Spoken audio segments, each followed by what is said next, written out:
Epictetus was born into slavery but rose to become one of the most influential philosophers of his time. Yet, despite his immense impact, Epictetus likely would not have considered himself a teacher. He was, first and foremost, a philosopher, a Stoic philosopher. His focus was not on abstract theorizing, but on a very practical kind of knowledge, the wisdom needed to face and overcome life's inevitable difficulties. This wisdom was informed both by his personal hardships and the teachings of his mentor, the Stoic philosopher Musonius Rufus. Epictetus possessed insight so profound that people traveled vast distances for the chance to hear him speak, even if only for a brief moment.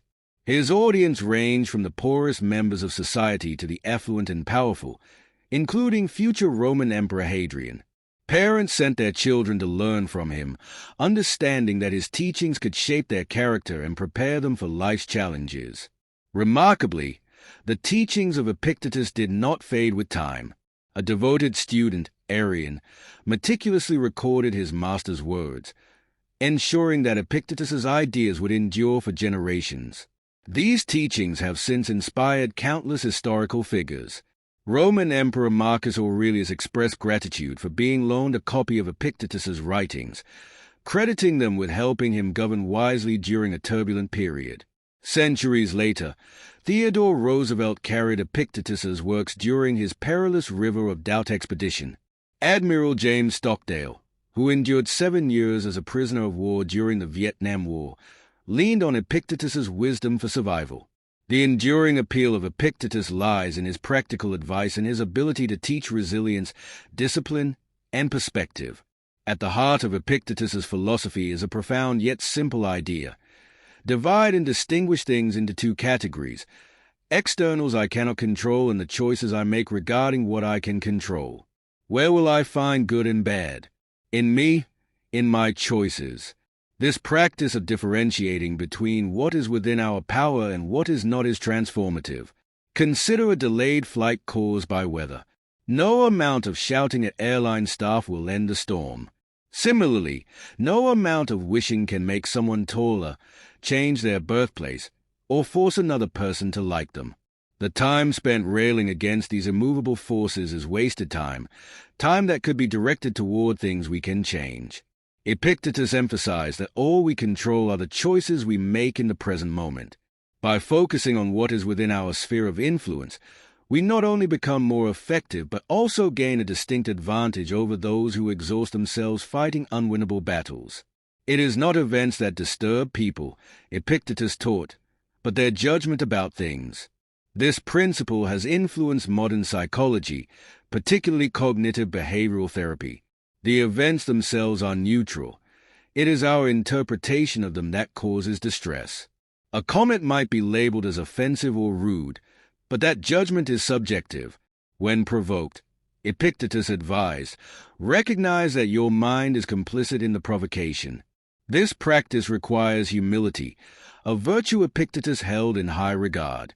Get rid of self-conceit, he said, for it is impossible to learn what one thinks they already know. He believed in constant learning, drawing lessons from every encounter, every book, and every challenge. His question, "How have you made progress?" serves as a reminder that growth is a continuous process. Epictetus viewed hardships as opportunities. The true man is revealed in difficult times, he said. Hardship is not merely an obstacle but a chance to develop endurance, patience, and resilience. Like a wrestler paired with a tough opponent, adversity sharpens us, preparing us for even greater challenges. This perspective transforms struggles into stepping stones for growth. Another great Stoic, Seneca, echoed similar themes. Born at a time of paranoia, violence, and political instability, Seneca turned to Stoicism for guidance. He believed that much of human suffering stems not from events themselves, but from our fears and imaginations. We suffer more in imagination than in reality, he wrote. Seneca's life was marked by suffering, chronic illness, political exile, and loss. Yet, he maintained that the only thing to fear was fear itself. He advised focusing on the present moment, for most of what we dread never comes to pass. His analogy of fire as a test of gold encapsulates the Stoic view of adversity. Challenges refine us, revealing our strength. Seneca also stressed the importance of relationships. Associate with those who will make a better man of you, he advised. Our character is influenced by the company we keep. Just as disease spreads through contact, so too can negativity and mediocrity. Conversely, surrounding ourselves with virtuous and inspiring individuals elevates us.